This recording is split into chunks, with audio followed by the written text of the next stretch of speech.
Transmite LS82, Canal 7, Argentina Televisora Color, para todas las emisoras de la cadena nacional de televisión del país.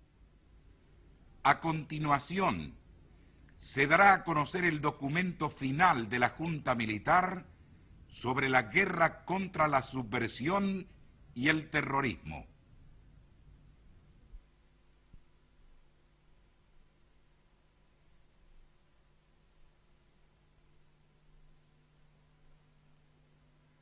La Junta Militar presenta a la ciudadanía un cuadro del desarrollo de la agresión terrorista a lo largo de casi 2 décadas, y por su intermedio, las Fuerzas Armadas asumen la cuota de responsabilidad histórica que les compete frente a la nación, en el planteamiento y ejecución de las acciones en las que no se agotan las responsabilidades que frente a la República pudieran corresponder a otros estamentos, sectores e instituciones. Esta síntesis histórica de un doloroso pasado todavía cercano quiere ser un mensaje de fe y reconocimiento a la lucha por la libertad, por la justicia y por el derecho a la vida. Ha llegado el momento de que encaremos el futuro. Será necesario mitigar las heridas que toda guerra produce, afrontar con espíritu cristiano la etapa que se inicia y mirar hacia el mañana con sincera humildad. Su destinatario primero somos nosotros, el pueblo de la nación, víctima de una agresión que nunca mereció y partícipe invalorable y decidido de la superación final. Su segundo destinatario es el mundo de los hombres libres, al que pertenece y seguirá perteneciendo la República, fiel a su destino histórico. Se somete a la reflexión del pueblo argentino y del mundo una experiencia que la nación jamás deberá repetir, anhelando que con la misma gracia de Dios, los hermanos de nuestra América y los pueblos de otros continentes la recojan, la comprendan y la eviten. Los hechos. La República Argentina, a partir de mediados de la década del 60, comenzó a sufrir la agresión del terrorismo que, mediante el empleo de la violencia, intentaba hacer efectivo un proyecto político destinado a subvertir los valores morales y éticos compartidos por la inmensa mayoría de los argentinos. Procuraba modificar la concepción que del hombre y del Estado tiene nuestra comunidad, conquistando el poder por medio de la violencia, empleando el terror como un medio para tomar el poder. Se proponía llegar a la desaparición de la República como Estado democrático, jurídica y políticamente organizado, en una acción a nivel nacional y continental. La agresión tomó inicialmente la forma de guerrilla rural, pero sus intentos fracasaron. Su derrota en un país limítrofe marcó a escala continental un cambio de estrategia en la que progresivamente la Argentina pasaba a constituirse en uno de los objetivos prioritarios de la acción del terrorismo internacional. En este contexto, adquirió mayor gravitación el accionar del terrorismo urbano. Robos de armas, asaltos a bancos y otras instituciones, secuestros, extorsiones y asesinatos en escalada creciente hicieron que la opinión pública tomara conciencia de la acción delictiva de las 3 agrupaciones terroristas más poderosas: Fuerzas Armadas Revolucionarias, Ejército Revolucionario del Pueblo y Montoneros. El accionar de las mismas, dirigido a paralizar a la población, estuvo signado por una permanente e indiscriminada violación de los más fundamentales derechos humanos: asesinatos, torturas, y prolongados secuestros son pruebas indiscutibles de sus actos y propósitos criminales. Sus víctimas abarcaron todos los estratos sociales: obreros, sacerdotes, intelectuales, hombres de empresa, periodistas, funcionarios públicos, jueces, militares, agentes del orden, dirigentes políticos, sindicales y hasta niños.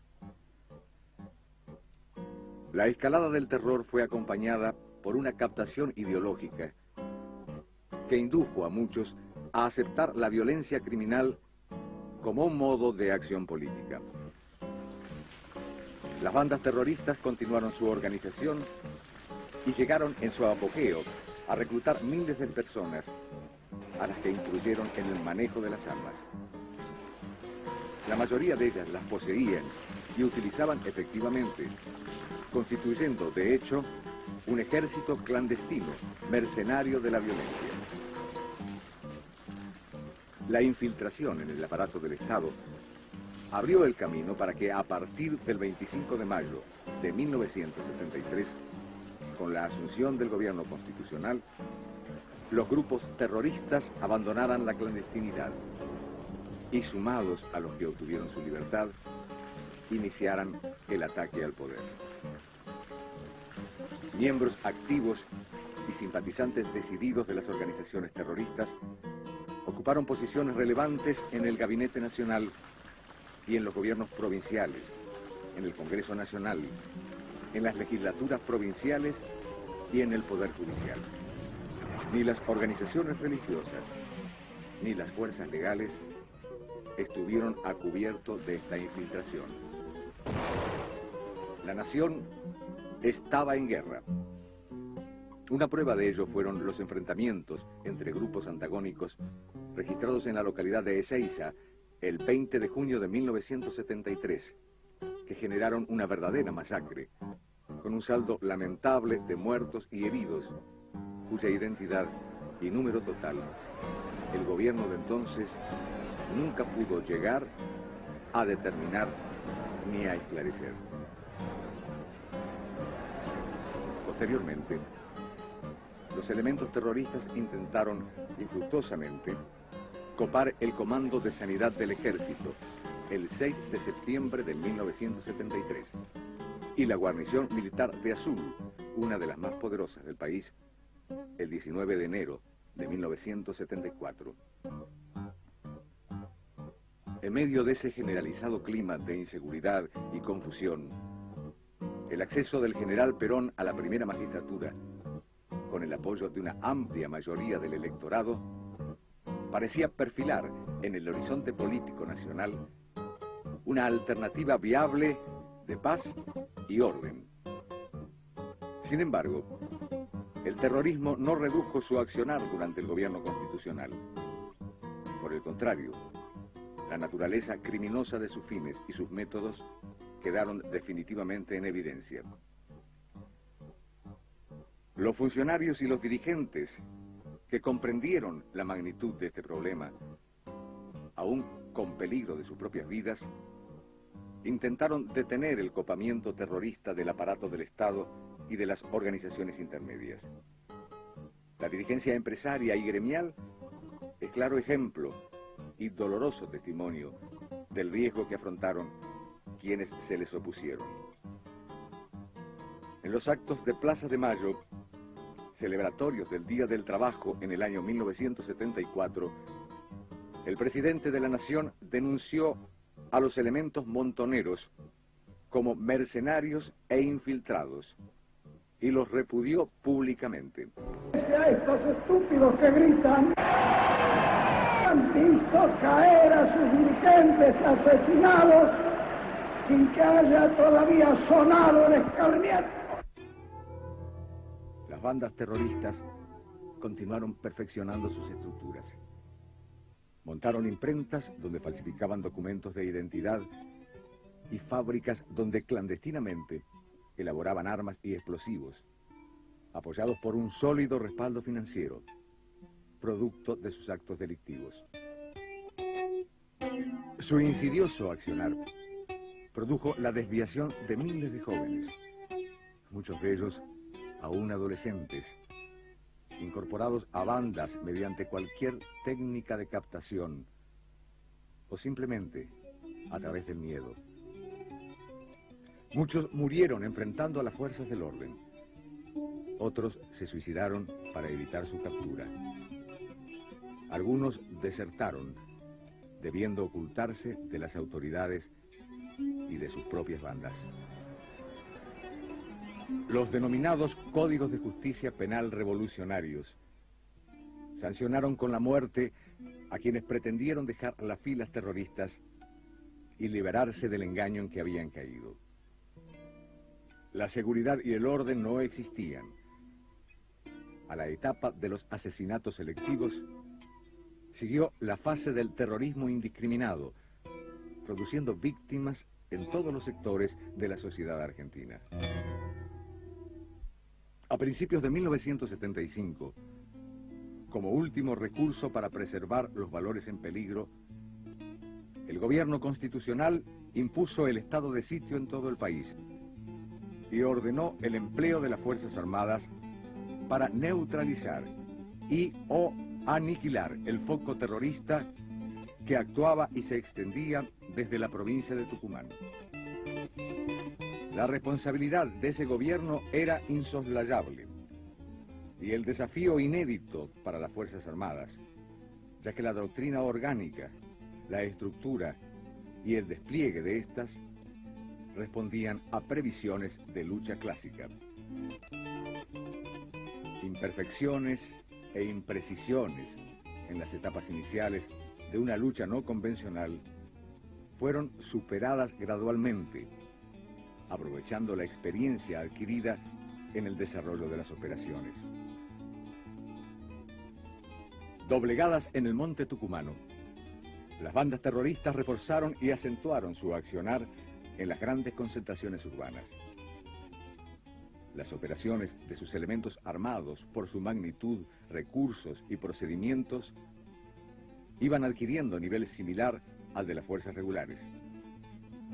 El año 1975 registra los más ambiciosos intentos de copamiento de unidades militares.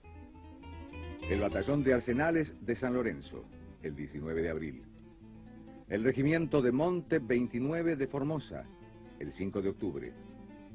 El Batallón de Arsenales de Monte Chingolo, el 23 de diciembre, siendo esta la mayor operación del terrorismo urbano que recuerda la historia. Las derrotas sufridas en los grandes enfrentamientos mostraron a los dirigentes terroristas la necesidad de volver a las tácticas originarias, basadas en la acción celular e individual. Una secuela interminable de muertes, secuestros y atentados afectaron durante 3 largos años la paz de la República y la seguridad de sus habitantes. Los ataques terroristas se extendieron a toda la comunidad. Los atentados contra la vida y los bienes públicos y privados fueron hechos cotidianos. Los periódicos de la época documentan que ese cuadro era parte de la vida diaria del país y todos sus habitantes, que vivieron y sufrieron esa experiencia, son testigos de ello. En la lucha contra el terrorismo, las fuerzas legales detectaron innumerables celdas secretas, denominadas por las bandas terroristas cárceles del pueblo. Ellas, además de haber alojado a ciudadanos de todos los niveles, en oportunidades allí mismo asesinados, fueron también usadas para castigar y ejecutar a integrantes de las propias bandas. Para tener una clara idea de la magnitud del accionar terrorista por medio de las cifras, merece destacarse que en el año 1974 se registraron 21 intentos de copamiento de unidades de las fuerzas legales, 466 atentados con artefactos explosivos y 16 robos de sumas importantes de dinero. 117 personas fueron secuestradas. y 110 fueron asesinadas. El año 1976 marcaba la máxima escalada de la violencia. Los secuestros llegaron a 600 y los asesinatos a 646, con un promedio de 2 víctimas diarias del terrorismo. Se registraron 4.150 acciones terroristas entre copamientos de localidades, acciones de propaganda armada, intimidaciones extorsivas y atentados con explosivos. Un examen de la crónica periodística correspondiente a los años 1973 al 79 informa que en ese lapso, en 742 enfrentamientos, resultaron muertas 2.050 personas, cifra que no incluye las bajas sufridas por las fuerzas legales. Entre 1969 y 1979 se registraron 21.642 hechos terroristas. Esta cifra guarda relación con la magnitud de la estructura subversiva, que llegó a contar en su apogeo con 25.000 adherentes, de los cuales 15.000 fueron combatientes, es decir, individuos técnicamente capacitados e ideológicamente fanatizados para matar. La naturaleza y características propias de esta forma de ataque, sorpresivo, sistemático y permanente, obligaron a adoptar procedimientos inéditos en la guerra afrontada. Debió imponerse el más estricto secreto sobre la información relacionada con las acciones militares, sus logros, las operaciones en desarrollo y los descubrimientos realizados. Se tornaba imprescindible no alertar al adversario, no descubrir las propias intenciones, recuperando la iniciativa y sorpresa en las acciones, hasta ese momento en manos del oponente. Durante todas estas operaciones, fue prácticamente imposible establecer con precisión las bajas totales sufridas por las bandas de delincuentes terroristas y la identidad de sus componentes.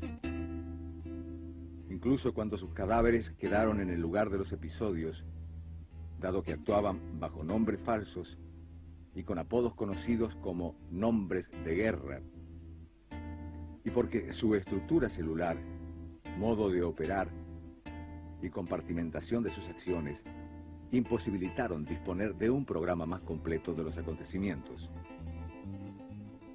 Los esfuerzos realizados por las Fuerzas Armadas de seguridad y policiales para restablecer la paz y el orden arrojaron resultados progresivos.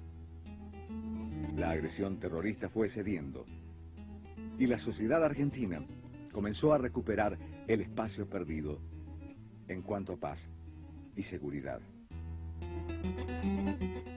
Los jefes de las bandas terroristas y varios de sus seguidores comenzaron a dejar el territorio nacional al vislumbrar su derrota, abandonando en el país a muchos de sus integrantes y protegiendo en otros casos su ida a la clandestinidad. Fue culminando así una dolorosa y dura etapa en la que la victoria finalmente alcanzada posee un contenido coincidente con el propio significado de la derrota de los violentos. Ello fue así porque la sociedad argentina se mantuvo fiel a sus tradiciones, leal a su conciencia y firme en su decisión. Para cada uno de los sectores sociales, la subversión elaboró y puso en marcha diversas metodologías, todas ellas convergentes al fin común de destruirlos, dominarlos o paralizarlos. Pero también fracasó al herir en sus valores más firmes a un pueblo pacífico y libre.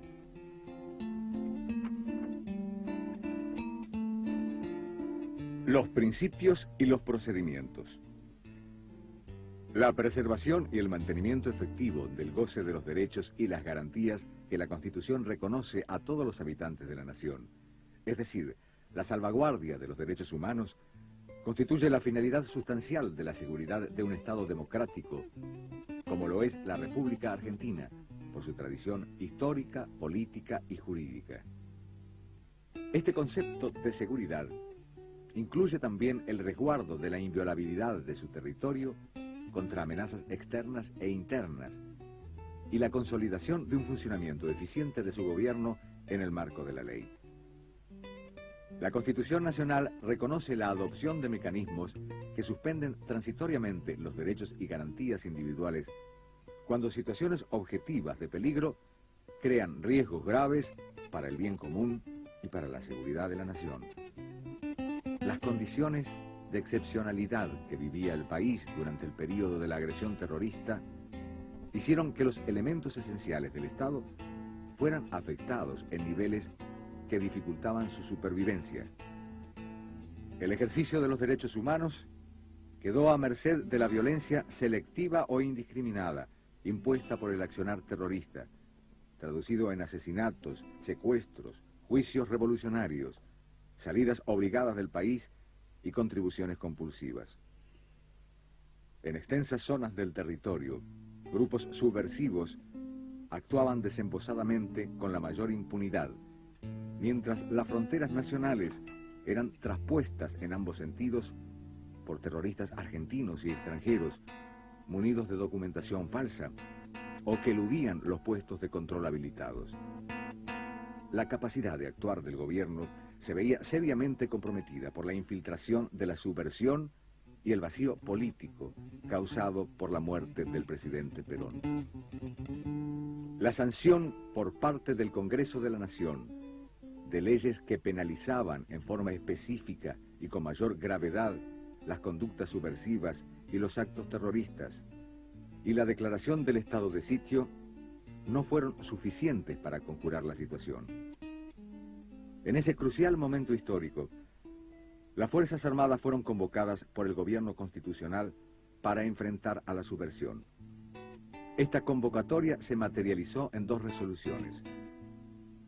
Decreto número 261 del 5 de febrero de 1975, que ordena ejecutar las operaciones militares que sean necesarias a efectos de neutralizar y o aniquilar el accionar de los elementos subversivos que actúan en la provincia de Tucumán. Decreto número 2772 del 6 de octubre de 1975, que ordena ejecutar las operaciones militares y de seguridad que sean necesarias a efectos de aniquilar el accionar de los elementos subversivos en todo el territorio del país. El gobierno nacional, en procura del bien común, por vía de este mandato legal y por intermedio de las Fuerzas Armadas, imponía el logro del restablecimiento de los derechos de todos los habitantes y de las condiciones esenciales que deben garantizar la inviolabilidad del territorio y la convivencia social, y así facilitar la capacidad de funcionamiento del gobierno. La naturaleza y características propias del accionar terrorista, cuyos elementos se organizaban en sistema celular y compartimentación de acciones, obligaron a adoptar procedimientos inéditos. El eventual deterioro de la dimensión ética del Estado y la necesidad de salvaguardarla ante el riesgo de imputación, de adscripción a teorías totalitarias no compartidas sobre la seguridad, estuvieron también presentes en la adopción de las decisiones que materializaron el ataque frontal, definitivo y victorioso contra la subversión y el terrorismo. Las Fuerzas Armadas de Seguridad y policiales actuaron en defensa de la comunidad nacional, cuyos derechos esenciales no estaban asegurados, y a diferencia del accionar subversivo, no utilizaron directamente su poder contra terceros inocentes, aun cuando indirectamente estos pudieran haber sufrido sus consecuencias. Las acciones así desarrolladas fueron la consecuencia de apreciaciones que debieron efectuarse en plena lucha, con la cuota de pasión que el combate y la defensa de la propia vida genera, en un ambiente teñido diariamente de sangre inocente, de destrucción, y ante una sociedad en la que el pánico reinaba. En este marco casi apocalíptico se cometieron errores que, como sucede en todo conflicto bélico, pudieron traspasar a veces los límites del respeto a los derechos humanos fundamentales y que quedan sujetos al juicio de Dios en cada conciencia y a la comprensión de los hombres. Fue por ello que, con la aprobación expresa o tácita de la mayoría de la población, y muchas veces con una colaboración inestimable de su parte, operaron contra la acción terrorista orgánicamente y bajo sus comandos naturales. En consecuencia, todo lo actuado fue realizado en cumplimiento de órdenes propias del servicio. No es fácil encontrar en la historia reciente un antecedente de las características que ofreció la situación argentina. Por ello, los calificativos de inédita, excepcional y límite son ciertos y no guardan ningún propósito exculpatorio. Aquellas acciones que, como consecuencia del modo de operar, pudieron facilitar la comisión de hechos irregulares y que fueron detectados, han sido juzgados y sancionados por los consejos de guerra. Las Fuerzas Armadas aspiran a que esta dolorosa experiencia ilumine a nuestro pueblo, para que todos podamos hallar los instrumentos compatibles con la ética y con el espíritu democrático de nuestras instituciones, que permitan asegurar con indiscutible legitimidad la defensa contra todo riesgo de disolución por la violencia y el terror. Las secuelas del conflicto. Un conflicto que, por su extensión temporal y geográfica, sacudió a toda la República, porque cualquier lugar de nuestro suelo podía transformarse súbitamente en campo de batalla, y porque cualquier habitante podía verse envuelto y caer víctima de enfrentamientos o atentados, debía inexorablemente dejar profundas secuelas de inseguridad, pérdidas humanas, destrucción y dolor. Muchos argentinos han sufrido y aún hoy padecen en respetable silencio las secuelas de una pérdida irreparable, sabiendo todo el país que no pocos de los autores materiales e ideológicos de esos asesinatos se encuentran en el exterior, gozando de una impunidad y, en algunos casos, de un apoyo que torna sospechosa la parcial y, por lo tanto, injusta preocupación que se expresa sobre una sola de las secuelas de esta peculiar guerra. Por ello es preciso puntualizar claramente que son muchas las heridas no cerradas de la sociedad argentina. Largos años de profunda inseguridad, frecuentes momentos de terror, pérdida de familiares y seres queridos que cayeron por obra de un ataque tan injustificado como artero, mutilaciones, largas detenciones y desaparición física de personas. Todas ellas, individuales y colectivas, físicas y espirituales, son las secuelas de una guerra que los argentinos debemos superar.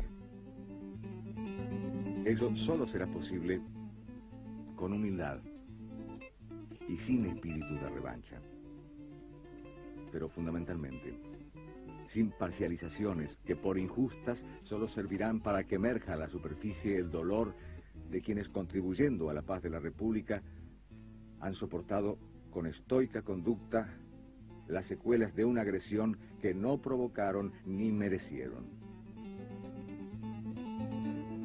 En todo conflicto armado resulta difícil dar datos completos. En la guerra clásica, donde los contendientes son de nacionalidades distintas, usan uniforme que los diferencian y están separados por líneas perfectamente identificables. existen numerosos desaparecidos. En una guerra de características tan peculiares como la vivida, donde el enemigo no usaba uniforme y sus documentos de identificación eran apócrifos, el número de muertos no identificados se incrementa significativamente.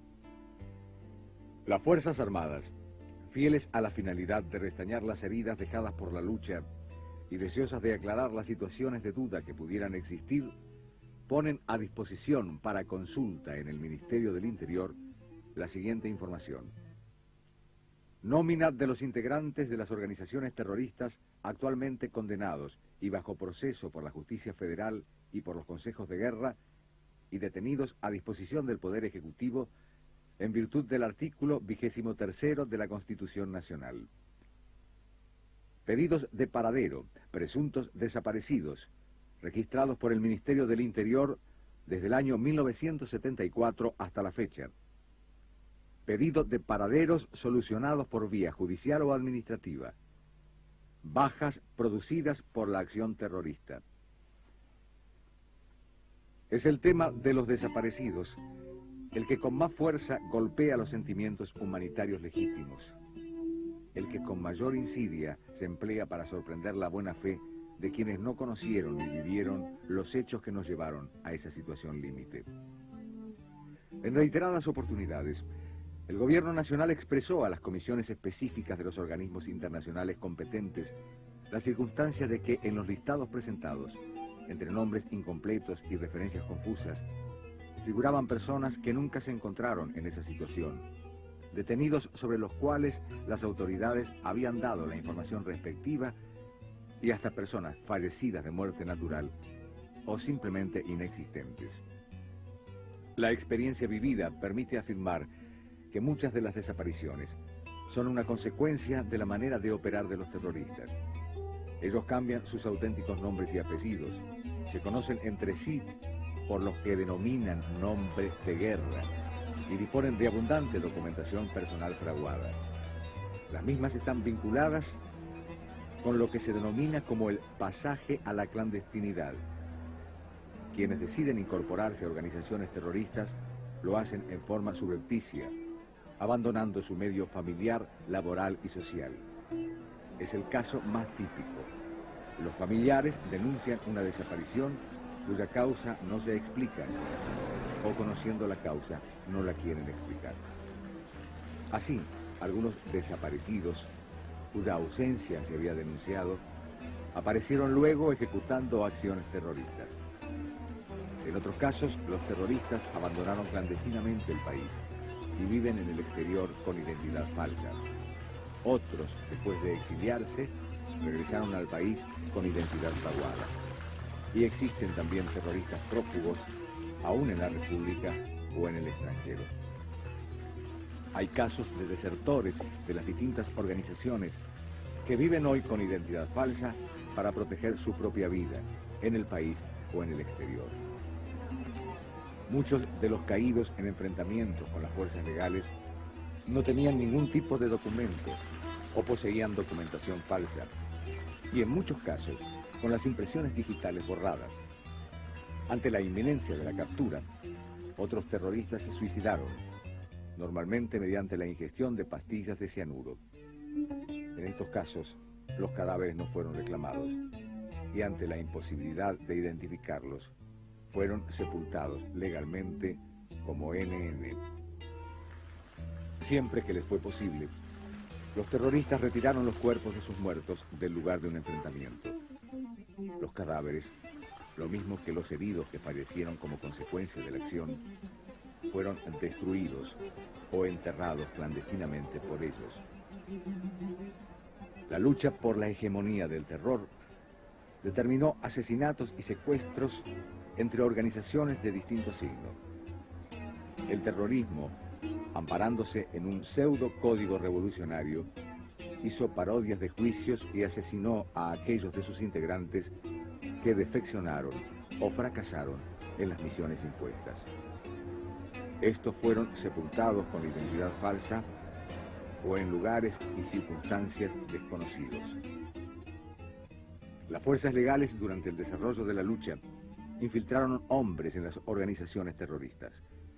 Descubiertos, fueron ultimados, sin que se registrara el lugar de sepultura. Asimismo, se han presentado casos de personas denunciadas como desaparecidas, que luego aparecieron y desarrollaron una vida normal, sin que esta circunstancia hubiera sido puesta en conocimiento de las autoridades judiciales o administrativas competentes. Finalmente, la nómina de desaparecidos puede ser artificialmente aumentada si se computan los casos no atribuibles al fenómeno terrorista que se registran habitualmente en todos los grandes centros urbanos.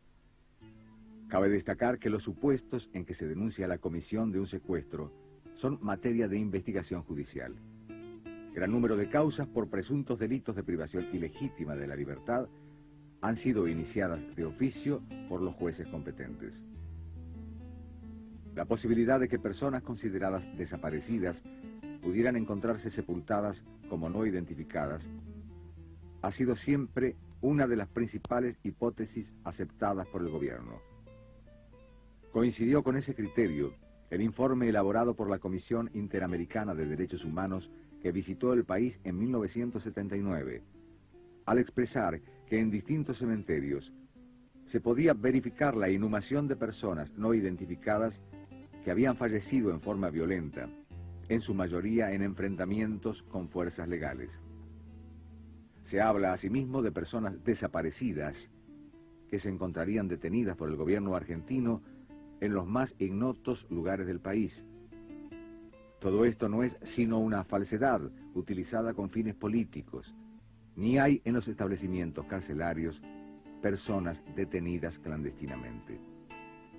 En consecuencia, debe quedar definitivamente claro que quienes figuran en nóminas de desaparecidos y que no se encuentran exiliados o en clandestinidad, a los efectos jurídicos y administrativos, se considerarán muertos, aun cuando no pueda precisarse hasta el momento la causa y oportunidad del eventual deceso ni la ubicación de sus sepulturas. Consideraciones finales. No obstante ser el desprecio absoluto de los derechos humanos la expresión más trágica del fenómeno subversivo, el terrorismo es solo uno de los procedimientos. La agresión subversiva existe en virtud de que antes y durante su desarrollo, la ideología de la violencia se introdujo y dominó la educación y la cultura, el sector del trabajo, las estructuras de la economía, y hasta llegó a entronizarse en agrupaciones políticas y en el aparato del Estado. La victoria obtenida a tan alto precio contó con el consenso de la ciudadanía, que comprendió el complejo fenómeno de la subversión y expresó, a través de sus dirigentes, su repudio a la violencia. De esta actitud de la población se desprende con claridad que el deseo de la nación toda es poner punto final a un periodo doloroso de nuestra historia, para iniciar, en unión y libertad, la definitiva institucionalización constitucional de la República. Para lograr éxito en este camino, es imprescindible que tengamos el equilibrio suficiente para comprender lo acaecido, sin olvidar las circunstancias que nos llevaron al borde mismo de la disgregación, como así tampoco las responsabilidades que por acción u omisión les correspondieron a los distintos sectores de la comunidad, a fin de no recorrer otra vez ese doloroso camino que no queremos volver a transitar. Quienes dieron su vida para combatir el flagelo terrorista merecen el eterno homenaje de respeto y agradecimiento. Quienes supieron sostener los principios de un estilo de vida sustentado en el respeto a los derechos fundamentales de las personas y en los valores de la libertad, la paz y la democracia, arriesgando su seguridad personal y la de su familia, cuales fueron dirigentes políticos, sacerdotes, empresarios, sindicalistas, magistrados o simples ciudadanos, merecen el reconocimiento de la comunidad. Quienes han puesto su inteligencia, buena voluntad, solidaridad y piedad, ofreciendo todo el peso de su entrega al servicio de la reconciliación de la familia argentina son dignos de reconocimiento y respeto. Quienes perdieron la vida enrolados en las organizaciones terroristas que agredieron a esa misma sociedad que los había nutrido, más allá de las diferencias ideológicas, y unificados por la condición de hijos de Dios, reciban su perdón. Quienes han reconocido su error y han purgado sus culpas merecen ayuda. La sociedad argentina en su generosidad está dispuesta a recuperarlos en su seno.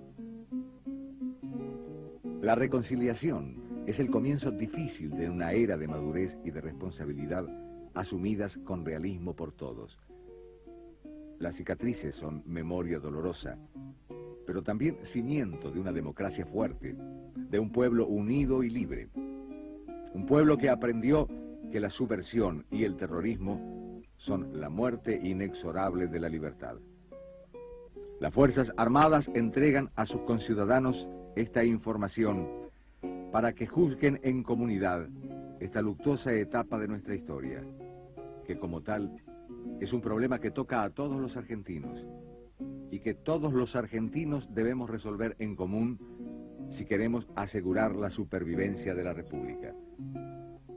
Por todo lo expuesto, la Junta Militar declara: primero, que la información y explicitaciones proporcionadas en este documento es todo cuanto las Fuerzas Armadas disponen para dar a conocer a la nación sobre los resultados y consecuencias de la guerra contra la subversión y el terrorismo.